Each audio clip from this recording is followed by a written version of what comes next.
where we cover 6 stories from around the world in 6 minutes or less.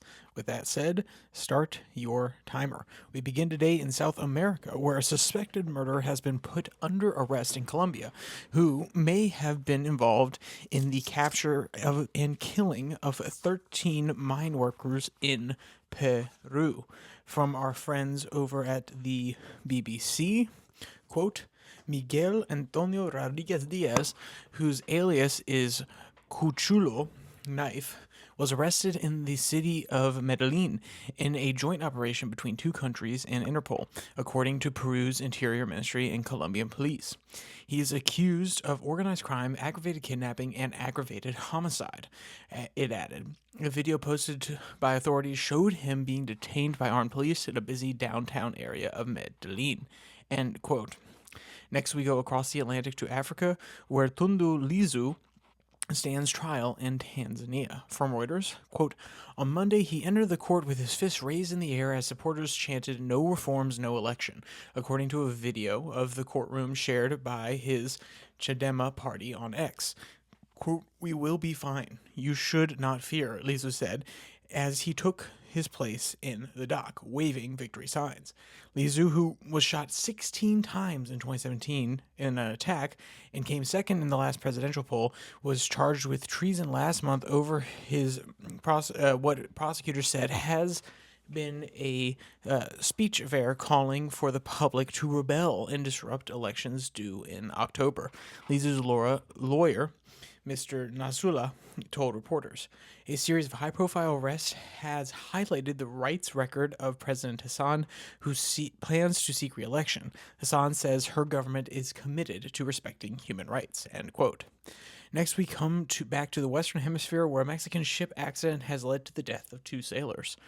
Mexicans are mourning, this is from our friends over at BBC, quote, Mexicans are mourning the death of 2 young Navy candidates who were killed on Saturday when the training tall ship ARM Catamac crashed into the Brooklyn Bridge. America Chavez, 20, and 23-year-old Adal Juar Mandolano Marcos were among the 277 crew members on board the Mexican Navy sailing ship when its 3 masts snapped as it hit the bridge.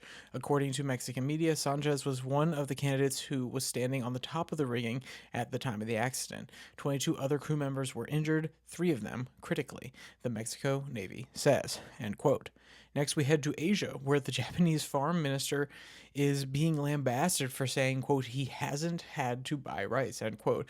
From Reuters, quote, after Kido News first reported the remarks made during a political fundraising party on Sunday, other locals quickly followed, meaning sending social media into a frenzy of angry comments. Are you done? Hurry up and resign, one user posted on X, responding to the reporter's questions on Monday. Edo apologized for his comments, saying he had misspoken and may have exaggerated the plea to please the crowd. He skirted a question about whether he intended to step down. Footage aired on public broadcaster NHK showed Edo at a lectern making the comments at the event on Sunday, end quote. Traveling to the south, where we go to Australia, where the country's most decorated soldier still alive has lost a most recent bout in court. From BBC, quote, Mr. Robert Smith, who left the Defence Force in 2013, has not been charged over any of the claims in a criminal court, where there is a higher burden of proof. The former Special Forces corporal sued 3 Australian newspapers over a series of articles alleging serious misconduct while he was deployed in Afghanistan between 2009 and 2012 as a part of a U.S.-led military coalition.